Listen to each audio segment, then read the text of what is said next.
ओम शांति। अमृत वेले प्राप्त दिव्य संदेश। अटल और अखंड ये सौगात बुद्धि रूपी तिजोरी में संभाल कर रखना है। आज जब वतन में गई तो सभी बच्चों की ओर को से बाबा को याद प्यार दी और अर्जी डाली। ब्रह्मा बाबा को भी अर्जी डाली तो ब्रह्मा बाबा यही बोले कि मेरा हाथ तो शिव बाबा के पास है, जो कराएंगे हम वही करेंगे। हमने शिव बाबा से बोला, बाबा इतने सभी आपके बच्चे हैं, आप सभी आशाएं पूर्ण करने वाले हो, बाबा एक आस हमारी पूर्ण कर दो। तो बाबा ने फौरन एक डाल दिखाई जिसके बीच में लिखा हुआ था, भाभी टाले नहीं टले।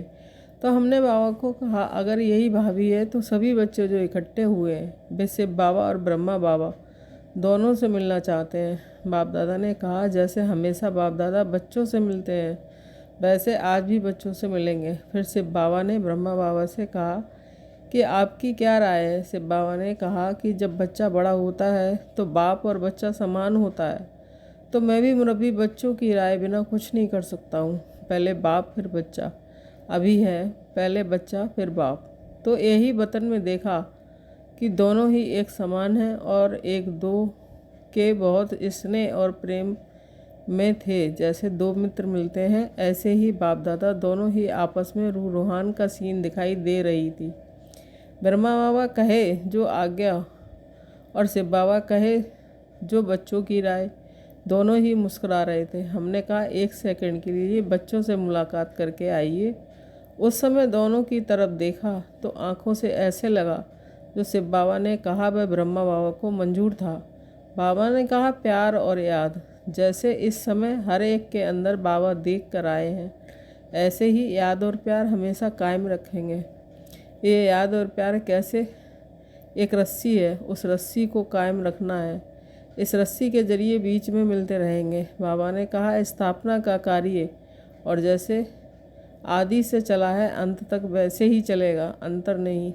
जिन बच्चों को बाबा निमित्त रखते हैं उन्हों के द्वारा बाप दादा सभी बच्चों को डायरेक्शन देते रहेंगे और बच्चे अनुभव करते रहेंगे कि जैसे बाप दादा की इकट्ठी डायरेक्शन होगी। संगम युग पर बाप दादा दोनों को कभी अलग नहीं होना है। बाबा ने कहा, सभी को दो शब्द कहना, अटल और अखंड।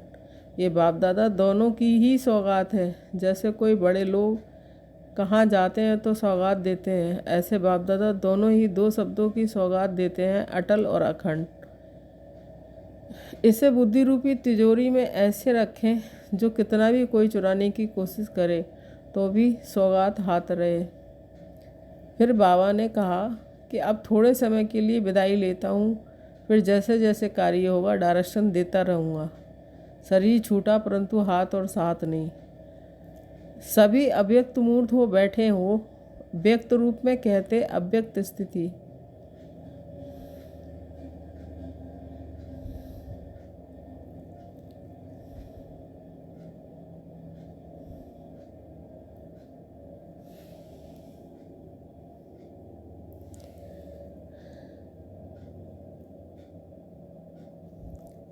जब अव्यक्त स्थिति में स्थित जाएंगे तो अव्यक्त स्थिति में उलझन नहीं रहेगी। वर्तमान समय चल रहे सभी पार्ट आप बच्चों को अतिशीघ्र अव्यक्त बनाने का साधन है।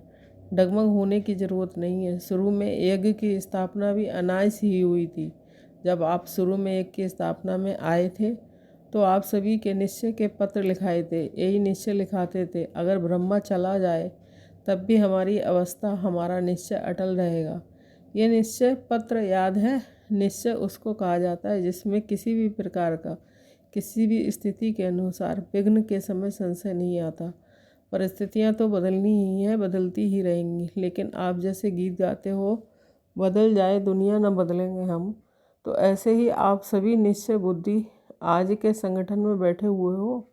आपकी मम्मा आप सबको कहा करती थी कि निश्चय के जो भी आधार अब तक खड़े हैं वह सब आधार निकलने ही हैं और निकलते हुए भी उसकी नींव मजबूत है।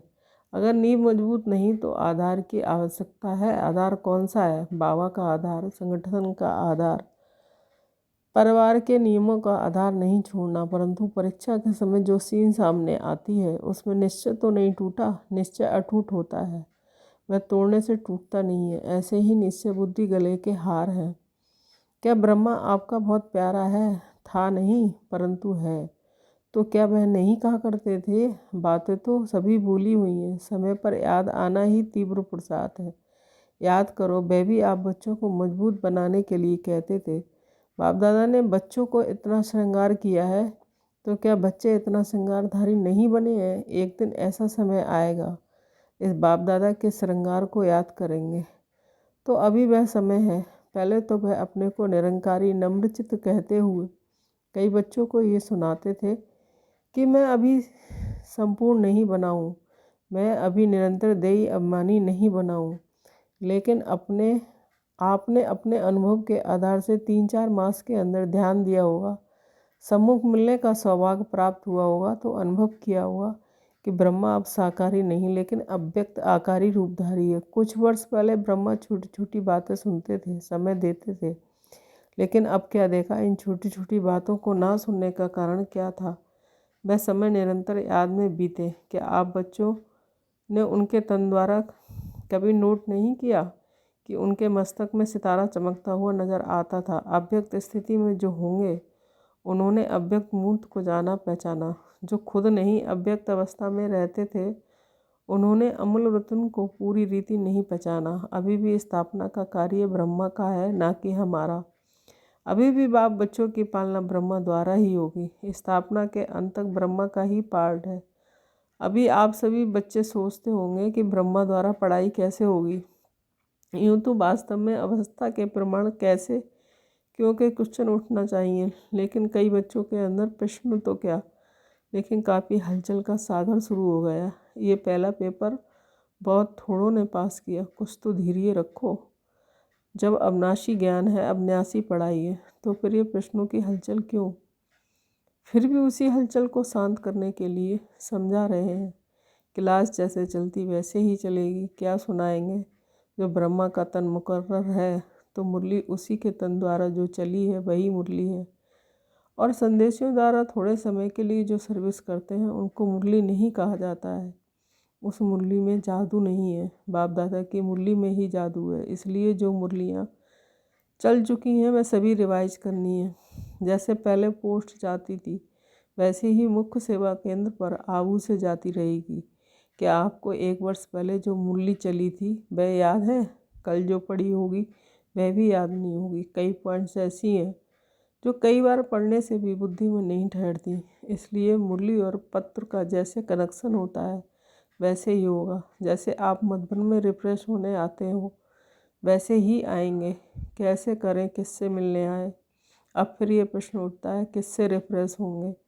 तो लक्की सिखा रहे हैं, अर्थात जो निमित्त मुख्य हैं उनके साथ पूरा संबंध जोड़कर, जो भी आपके सेवा केंद्र की रिजल्ट है, समस्याएं हैं, जो भी सेवा केंद्र की उन्नति है, जो भी नए नए फूल उस फुलवाड़ी में खिलते हैं, उनको भी संगठन का साक्षात्कार कराने मधुबन में ले आना।